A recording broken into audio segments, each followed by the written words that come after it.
Namaste, viewers. I'm VibhutiJha. This is Jaipur Dialogue USA. Welcome to the show. And as always, I request you to please like, subscribe, and support our channel. Give your feedback. Press the bell icon so that you're reminded in time when we are on air. Today, we are going to talk about Hinduphobia, how real it is. And this will be from the eyes and prism of Dr. Richa Sinha, who is a physician but deeply involved in Scotland, where she has set up the Scottish Hindu Foundation and has done some enormous work in educating the Scottish Parliament and the Scottish population about Hinduism and how Hindu phobia is gripping the community and the country there. She has done an enormous work on that. This is equally significant in the light of the mass killings that happened in Pahalgam in Kashmir, where tourists, remember that, tourists who went to Kashmir to contribute to the economy of that area, plus contribute to the visiting of the Switzerland of India. And they were killed based on their religious identity. And that's the tragic part. So, how long can we avoid recognizing a reality that we have become a community and faith that is targeted by those who did, Islamist people, and other parts of the world? So, Richa ji, welcome to our show. And this is the first time you are here on Jaipur Dialogue USA. And it was wonderful to meet you at Rajiv Malhotra ji's 30 Years of Infinity Foundation meeting. So, these foundation meetings and these get-togethers are important in more ways than one, where people like you and I can meet for the first time. And we are already in conversation on our television channel today. So tell us something about what is happening in Scotland, the land of the free. Land of the free, well said. Thank you, Vibhutiji. Thank you very much for inviting me. And it was great last few days of, sort of coming together, brainstorming, panel discussions. So we're all on a high just now. And thank you to Rajiv ji for organizing such a brilliant meetup. Um, so yeah, Scotland suddenly, I mean, as I was speaking to someone, every now and then Scotland keeps popping up for various reasons.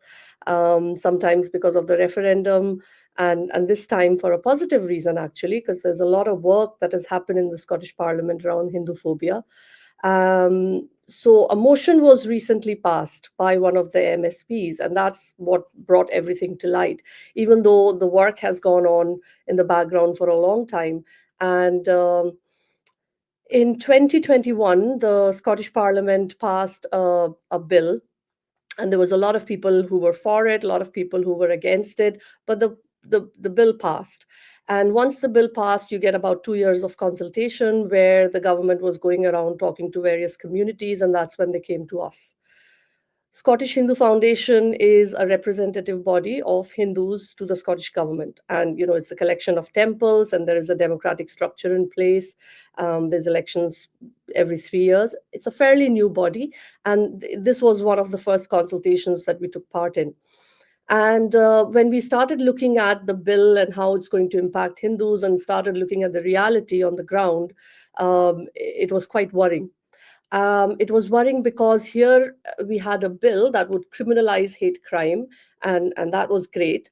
But in terms of free speech, or in terms of communities that were not very organized, it was a scary thing. And as I said, in the event of two communities coming together and going through a frictional exercise, it was very worrying to see how limited protection the Hindu community had. And given Scotland is a big, lots of Indian professionals are moving, Hindu professionals from not just India, Nepal, Sri Lanka, Nepalese. It's got a large Nepalese population of Hindu descent. Lots of students, that posed a really serious a threat on how things could really worsen if we didn't do anything about it. And that's when we started working on this particular consultation. and which led to our policy document and a lot of the work that happened after it. What is the population of Indians and Hindus So in Scotland? so the census that happened in 2021, according to that, it's about 30,000, but a lot of people marked Indian or Nepalese. So we suspect 50 to 60,000 in all honesty, even though the census doesn't reflect that because a lot of people put their nationality and not the religion. But you can see that. You can see that, when you have events. I have lived in Scotland for over 20 years, and now when you have a Diwali event or a holy event, there's 5 temples in Glasgow itself. You see herds of people, which we never used to see before. And a lot of immigration has happened in the last 5 to 6 years. Lots of students who have ended up staying there and working there. So, yeah, it's a very growing population. When did you begin to feel that Hinduphobia was real?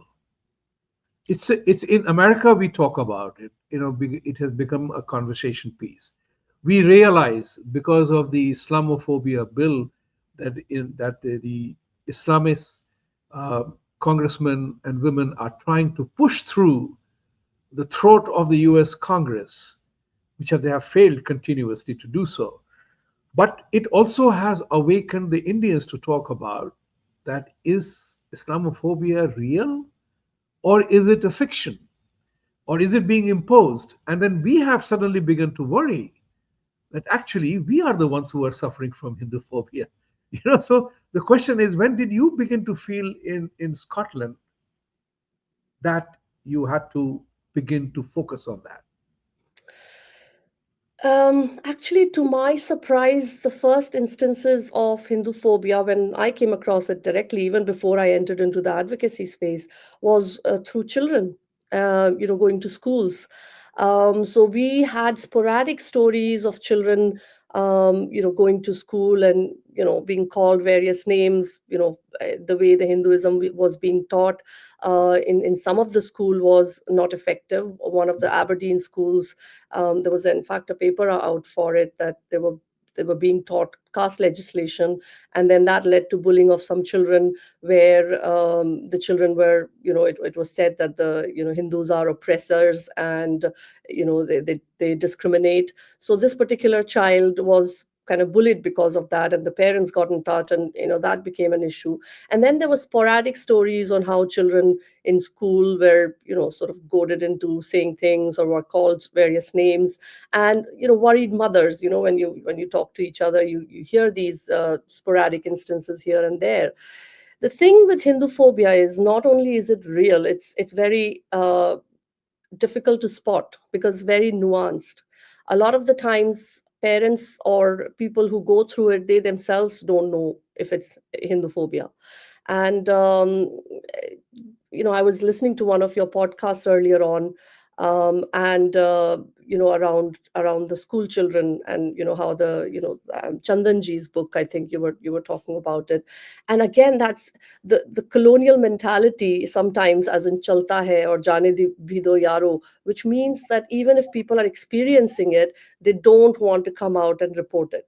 And forget report, they don't even want to acknowledge it. There's some kind of, and again, when we came out with our policy document, we have defined that in there as well. So a lot of the time it was happening very low level, and people were talking to each other, but no one was documenting it, no one was listening. People were just living with it, basically. So actually, if you ask me, there's never been an ethnographic study of Hindus in Scotland. I don't know how things are here in America or other parts of the world, but in Scotland, there's never been an actual study or even documentation. There's been various documentations of South Asians or perhaps Indians as well, but never Hindus. And we have to realize Hindus is not just Indian Hindus. Hindus is Sri Lankan Hindus, Hindus is Nepalese Hindus, Hindus is Mauritian Hindus, and we have all of those people in Scotland, and they're all part of our foundation. So it is a worrying scenario.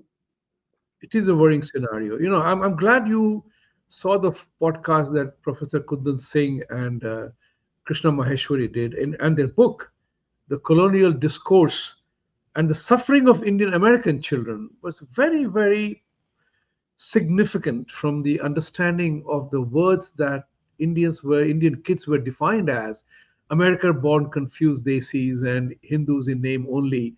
you began to understand why. And it was not a matter of joke, it was a real serious threat to us. And to that end, considering the fact that the book written by both the wonderful authors was about John Mills, and Scottish guy. exactly, it started from there. So it has to be somewhere ingrained in that system. So, and it is a global phenomenon. We are a target. We become a target, and nobody misses us because we don't make a noise. So, how would you say that? How was the motion passed? What did it take to get the motion passed? In the US, let me tell you this, there is significant amount of awareness, but there are five congressmen who are Hindus, and only Thanedar, Sri Thanedar was able to clearly assert himself, गर्व से कहो हम हिंदू है, to the entire 1,500 people that had assembled for the conference on Saturday last. So we don't even have a motion in America, where we are the largest victims of Hinduphobia. You tell me, how did you do it? And what would you tell the Americans, American Indians, how to go about it? Actually, one of the things, myths that I would like to first of all bust is, Yeah, around the motion. Somehow people are thinking a motion is a big thing, and it is a big thing. That's the first time. But in January 2025, we did the first Scottish Parliament reception on Hinduphobia, and it was chaired by an MSP called Bob Doris, and there was a serious conversation around Hinduphobia, and it was a start of it came after almost 2 years of us working with various bodies, including the interfaith bodies, the police, the justice services, something we still have to work with. But the police, we're doing quite a lot of educational seminar programs with the police. I would take it back to actually.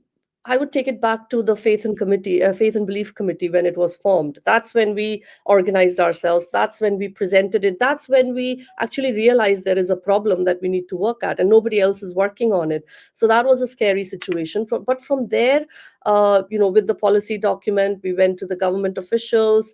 It was we started tweeting about it. If you go on the Scottish Hindu Foundation tweet, in 2024 January, we met the then Prime Minister Hamza Yusuf, and you would be really surprised and almost disappointed to know that out of 100 years of Hindus living in Scotland, they've never had a formal meeting with the First Minister. And that was our first and nobody had even asked, to be honest with you. Again, Hindus just get on with it. This is a part of the problem, that we don't make, as you said, we don't make the noise. So when Hamza Yusuf, at the time, the First Minister, now it's changed, it's John Swinney, he invited us very graciously, and we submitted our first definition of Hinduphobia at the time. And we submitted it to the government to say that, have a look at it, see if you want to change anything. And he absolutely, he was happy to receive it, and he said it's the community's definition, we don't want to change anything. So that was the first time we actually submitted it, some mandirs, and we were allowed to go and have a frank conversation around these things. We did a presentation to him. And then, since January 2024, we've had some educational seminars, just going to the temples, educating, because for Hinduphobia legislation to succeed, we don't only need a motion, we need a multi-pronged approach. And that is exactly what we've laid out in our policy document. So starting from knowing what the problem is, a lot of the times we don't know what the problem is, so documenting what the problem is. So when we started documenting the problem, the first thing was, we didn't have a definition. So we started, okay, let's look at the definition. We got some inspiration from some of the definitions, but we did adapt it to the Scottish scenario. The second thing we did was started looking at what was available in terms of data and ethnographic study. So we started documenting that there wasn't anything much. We started talking to the Hate Crime Committee, who was actually doing the consultation, and found out what their knowledge system was about Hinduphobia. Again, found out there wasn't much. We went around to other organizations who work with ethnic minority and other faith groups. And again, once we did that, we realized that our ground zero was literally ground zero. There wasn't really much going on. So rather than going and doing a survey when you had all these barriers, and I want to talk a little bit about the barriers, to first of all, bringing Hinduphobia as a legitimate hate crime. Mhm.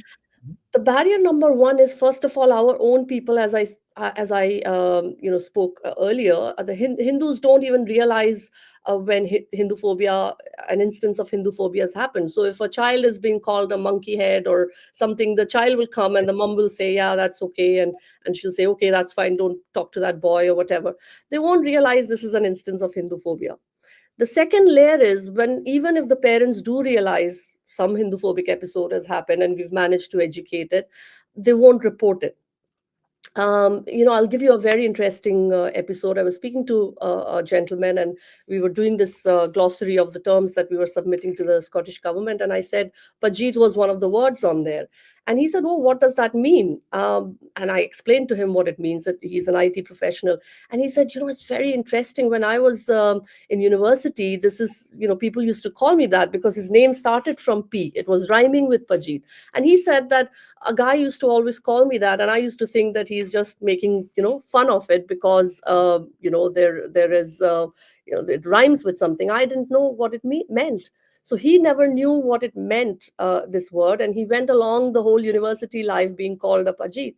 So the education around, the people don't realize Hinduphobia is happening. The second problem was when they realized, and I did ask him that, now that would you report it retrospectively? He said no. And when I asked him why he would not report it, he said, because I don't think anything would be done. And I was a student at the time, and I didn't know how to report it. And I don't know, I didn't want to get into trouble, which presents ourselves with a second layer of problem, which is when people know the Hinduphobic episode has happened with them, they still don't want to do anything. The third layer is, if they then want to report, where do they go and report? A lot of the people are on visas, and they don't want to stick their neck out and go to the police and or report it, just in case their name goes in a database where they don't want it. And so they'll say, we'd rather just keep our heads low and get on with life. So that's your third layer. The reporting systems are not adapted to this mindset. The fourth layer is where a person then reports. When the person does report, the police either doesn't know much about it. And there was one case where a gentleman did report it, a young student did report it, he told us. And then he got a call from the police to say that this was actually not a hate crime, this was just a regular crime, with a bunch of teenagers. So I would take the hate crime aspect out of it. So the student came to us, and because we were working with the police, we went back to the police to say, how did the police know that this was not a legitimate hate crime? The student was wearing a tika. So again, even when it's reported, the police as of now does not know. We've started doing the education. They've been very receptive. In all honesty, we've had a lot of help from the Scottish government, a lot of help from police. And I think a lot of the times it's our own failing that we've not gone proactively. So I would really urge, wherever it's happening, I know Georgia has passed a Yeah. bill. And I would really say that people, whoever the Hindu organization, they need to work proactively with the government and the legislative and the police bodies to go and educate them. Don't assume they know. So now we are working with a lot of the police, different regional police officers, diversity teams, to educate them. And then the fifth barrier is when it does end up, say for instance, the police has reported it, everything else is done. Does the justice service know enough about it? Do the courts know enough about it? So we're still trying to figure that out. So with these five barriers, is it a surprise that we don't have any data on it? So we need to stop jumping on the survey bit until we have gone through these steps and identified that people are comfortable to report. There's no point in doing those surveys, because that's not going to give you accurate results. It's a, you articulated it so well in the five stages, or the five stage challenges of the five stage. And it brings back to this classic question that in the democratic process, if you do not make the case, you lose the case without even fighting it. Absolutely. And as a Absolutely. result of which, the legal system, I do not know the Scottish legal system, but in America, you got to make the noise to be heard. And we are of that first problem of didn't even know that it was a hate issue or it was a slur. We did not think it was worthwhile reporting. I think these are the two things which makes us apathetic. Absolutely. तो हिंदी में जो कहते हैं कि क्या फायदा, क्या मिलेगा, जो हो गया सो हो गया. Absolutely. So that is something that in a world which is so driven by such nuances, as you use the word nuances in the opening statement of yours, you got to become very visible. So Hinduphobia is real. I believe so. I believe it is real because it is based on false premises. So the question arises here is that will the Scotland thing lead to something happening in England? Because England is overtaken by, it's already known as Londonistan kind of a thing. So, and there they are making successful the Islamophobia thing. Keith Starmer is screaming at the top of his voice, the Islamophobia is the reason why Islam is misunderstood. The reality is far from different. But there is nothing happening in London, UK by Well, there is Hindu. an APPG group of British Hindus. I hope they will start something. We have some Scottish MPs on it as well. We've spoken to them, and in the Scottish Parliament, at least, our intention is to now, with this talk going, we had a layered approach. We've laid it out in our policy document. Motion is just a small part of it. Yeah. A motion means a conversation has started, which is a great thing, but the conversation had already started, and we're Right. doing all the work. The next thing we need to do is bring all the political parties to come and speak about Hinduphobia exactly the same way they would do about anti-Semitism or Islamophobia. And they wouldn't do that until you ask.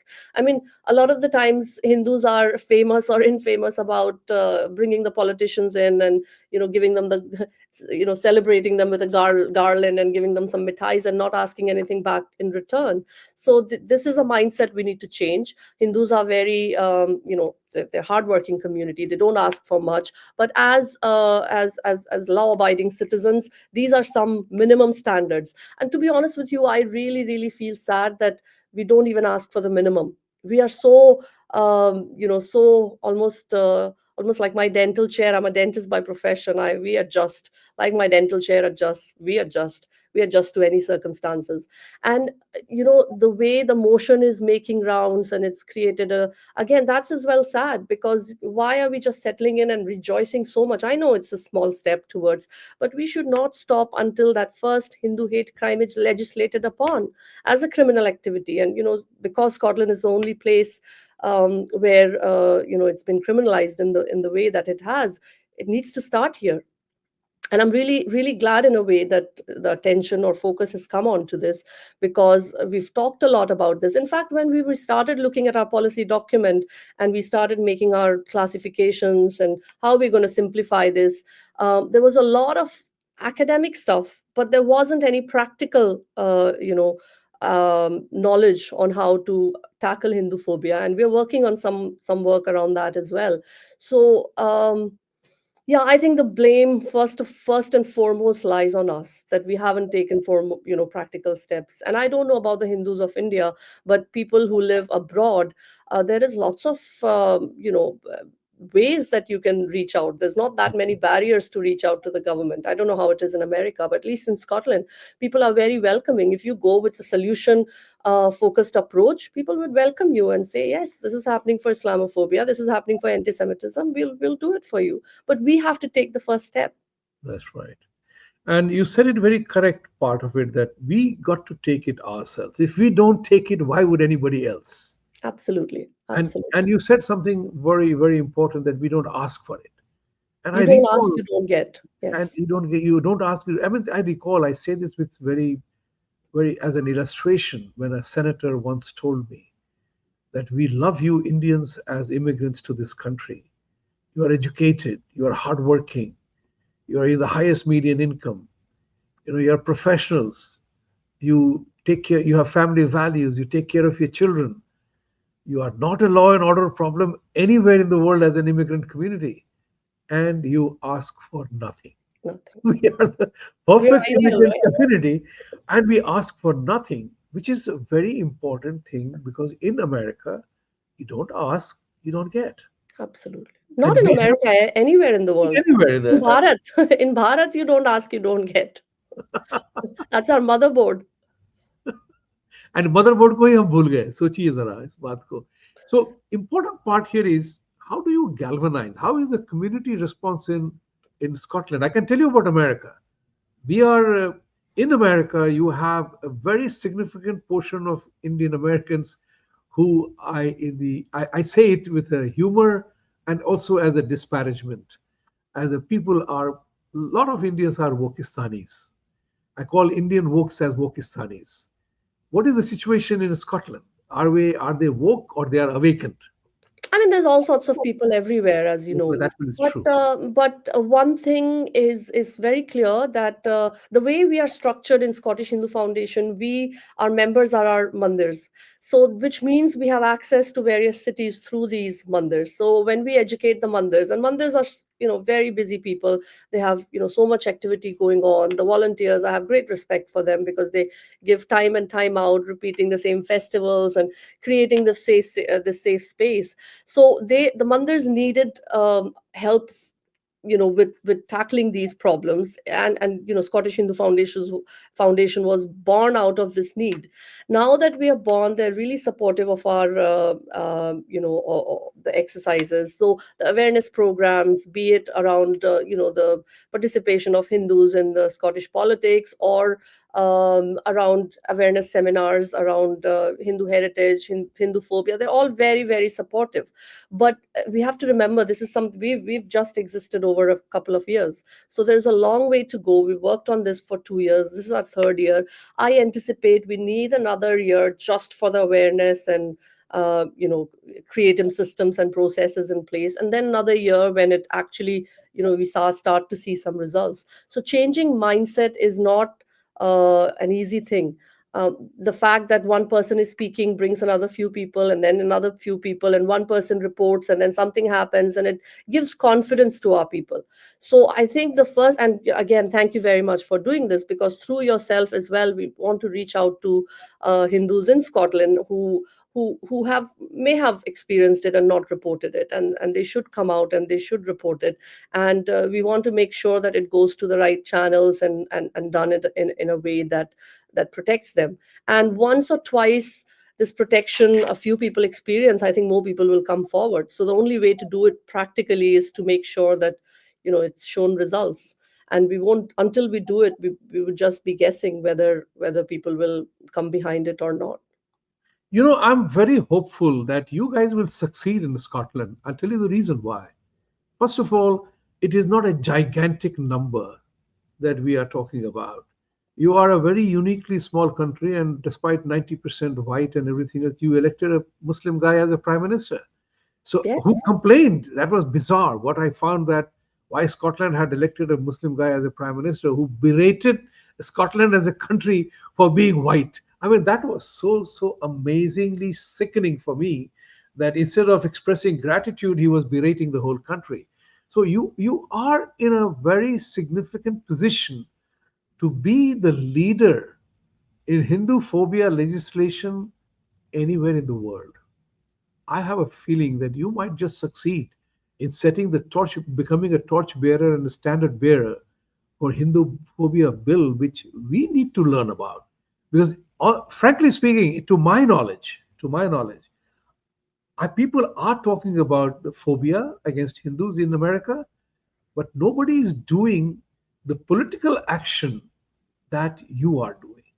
It is the first ever time a congressman in a public function owned up to Hindu phobia and his Hinduness, as Sri Thanedar did in New Jersey just 2 days absolutely. ago. First ever time. He put his political career at risk here. No doubt about that. But the important part is he took a stand. And that's what is a sign of a character or people like you and I. We take a stand, and you have taken a stand. Very proud of you on that matter.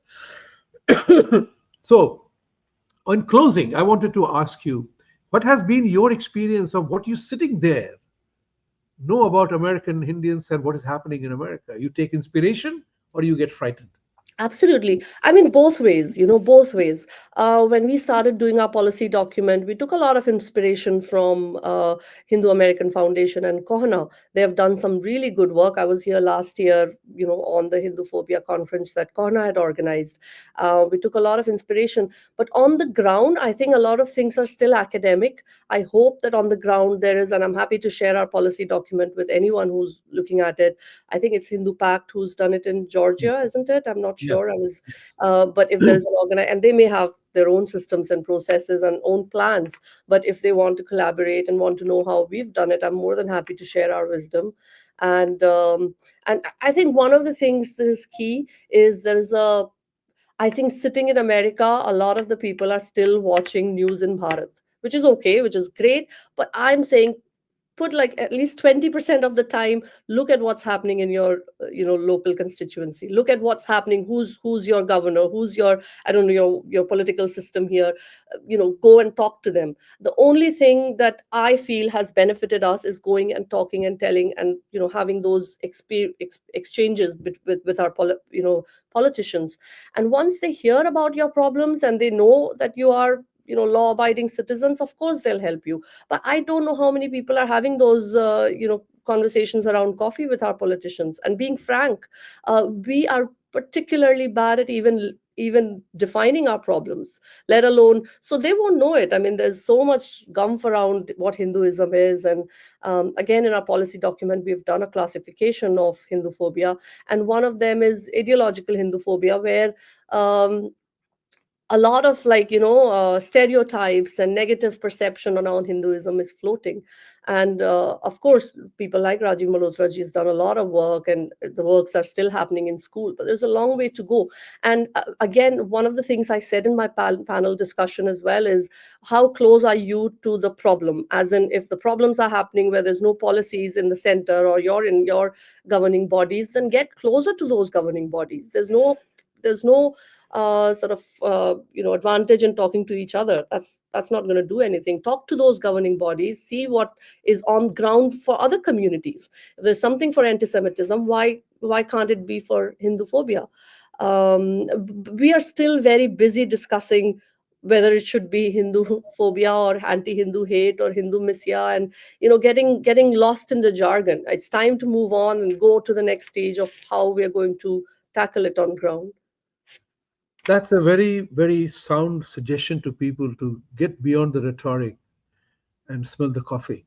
Because they define it by any name, it's still Hindu hate, hate against Hindus. Absolutely. And that's, if you take the bigger picture from that position, then rest of it follows rather easily. Absolutely. Like I remember when Kundan Singh and Krishna Maheshwari talked with me, they use the words the way we are defined in the classroom textbooks, and savage, uncivilized, brute, primitive, uncouth, coarse, rude, and all that stuff. The point is, we have to become alert. And I say, you said very correctly that you got to get involved. And I urge Indian Americans here, get involved with the PTA, Parents Teachers Association, the school boards. That's where it all begins. Absolutely. That is such wise words. As I said in the beginning, that's where we started noticing it. And children are cruel. Children can be cruel, but those words don't come out in a vacuum. They must have heard it somewhere. So Correct. that reporting needs to start from that level. Thank you very much for joining today and telling us about Scotland. My connection with Scotland is as a student of history and geopolitics. You are still part of UK, right? Yeah, we are absolutely. This is again something that people think that's a different country. It has its own parliament. It Yeah. is with its own devolved powers. And apart from immigration and home office, defense, some of these powers are still with the UK government, but most of the powers are still with the Scottish government. So you have MPs and MSPs who legislate on those internal matters, be it around agriculture or faith is one of them. Right. And so it is still part of the same country, but again, it's very unique identity. So it's a country within a country. It's a country within a country. That's Yeah. true. You still have your own football team too. That's another part which is important. And a cricket team. And a cricket team, yes. That's great. And I hope It has been wonderful to interact with you. Pleasure to Thank you. meet you, and the fact that you are, apart from your role as a physician, as a dentist, you are also deeply involved in the community and activities relating to your faith and your being. So that's very proud of to know that. And you are hosting some international event next year. So we are hoping to hold a global Hinduphobia and hate crime summit, and in April next year. So again, exact dates and things, I would very much want you to welcome your viewers and yourself to this summit when it does happen. And hopefully, we will have done quite a lot of work before that. So through your medium, I would like to invite anyone who's interested in this work to come over and join this.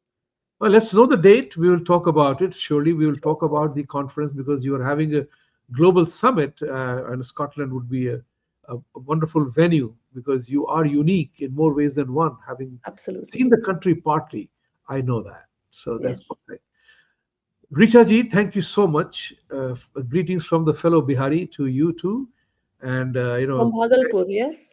yeah, Darbhanga actually, Darbhanga, Darbhanga, sorry, but I yes. studied some time in Bhagalpur. So very good to meet you and wish you all the best and hope to see you Thank you. soon. Viewers, get engaged. That's my favorite term for you. Get engaged in your local communities, get to know what's happening. You may not have any significant role to play in presidential election because we are only 3 or 4 million people. May not matter so much other than if you are in a battleground state like Michigan or Ohio for that matter. But get engaged in your local communities, which is where your votes matter, your voice matters, you become visible. All those things are important. And if being good, we don't get counted, that's as good or as bad as not being in the census, being there. Absolutely. Yeah. So, ladies and gentlemen, I always end my program by calling upon Satyameva Jayate. For truth to triumph, you got to stand up and fight for it. And that's what Richa ji is doing in Scotland. You can do it here, wherever you are. Thank you very much for watching today. Thank you, Richa ji. Thank you. Thank you.